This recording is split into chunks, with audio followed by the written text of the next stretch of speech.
So the journey, from what I understand, you were a baseball superstar from a very young age. You were on track to enter like the major leagues, but then something happened. You had a setback. Can you talk to me about that? Yeah, I was a really good player. I don't know if I was a complete superstar or not, but I was a good player.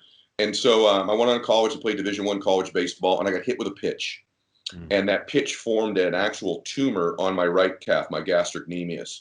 And in those days, they didn't do it like they do now. So when they took the tumor out, they took part of my calf, the gastric, and then it grew back because they immobilized me for a year, no therapy, no immobilization, so scar tissue and the tumor reform. Took it again, took more of my calf. Tumor grew back a third time. We've left it in there now for 25 years, so I wouldn't have a right leg. So I was basically a one-tool player. I could really run. I had other skills, but I could really run. I lost that tool. My career ended. And so, like for most people, I was really faced now with like my dream ended. And a lot of people right now are there. Like my first dream ended, first relationship, first business, first whatever it might be, it ended. And I had to now, and by the way, my identity was tied to what I did, like so many people. So many of us, our identities are tied to what we do or who we're with, not who we are. And so it was such a blessing, brother, that early in life, I learned never again will my identity, my self-worth be tied to what I do, nor who I'm with. It needs to be tied to who I am as a man, what my intentions are, which we could talk a little bit about as well. And so I had to literally remake myself as a pretty young person, whereas most people will do that in their 20s, 30s, or 40s. I was doing it in my very early 20s. Wow. Yeah. What are your intentions? Well, so again, my dad's drinking happened for me. Got to tell you, my dad gets sober right when my career ends. Comes home from an AA meeting. My dad was a dude's dude, right?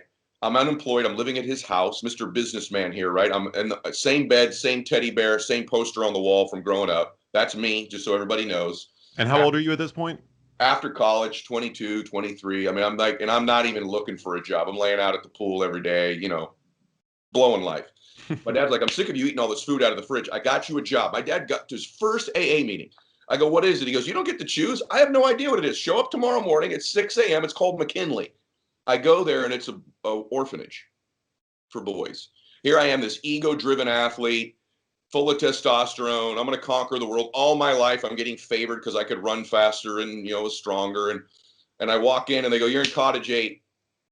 And I walk into cottage 8 and there were 8 boys that changed my life. They were all 8 to 10 years old. All my boys were either their parents were incarcerated, had molested them, or were dead. And all these boys wanted, man, they had these eyes. Any child who goes through a little dysfunction, you have them, Max, actually. You have these eyes that are just a little different. I have them. They're just like, just love me, just believe in me. They just wanted someone to love them, believe in them, and show them how to live better.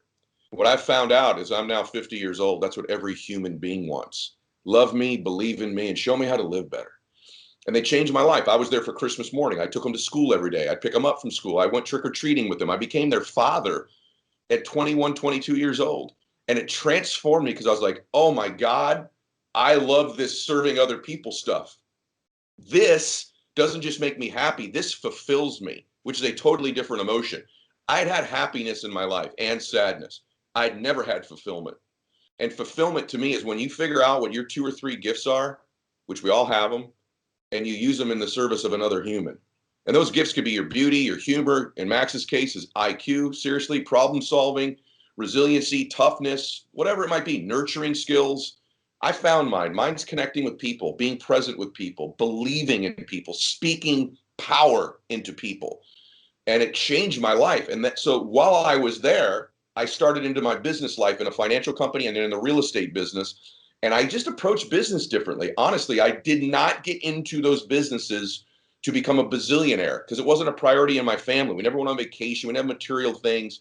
I went in because I'm like, I can use these skills I've got in the service of others. And the money came as a byproduct over time. But walking in, and again, last thing I'll just say, I don't get that job if my dad's not a drunk because he doesn't get sober and he's not at the meeting. So again, hindsight, everything's happening for us. And by the way, I don't connect with these children like I did if I didn't go through some dysfunction myself. And I think even on social media or creating content or being a speaker or a coach, wouldn't connect with people if I couldn't empathize with them.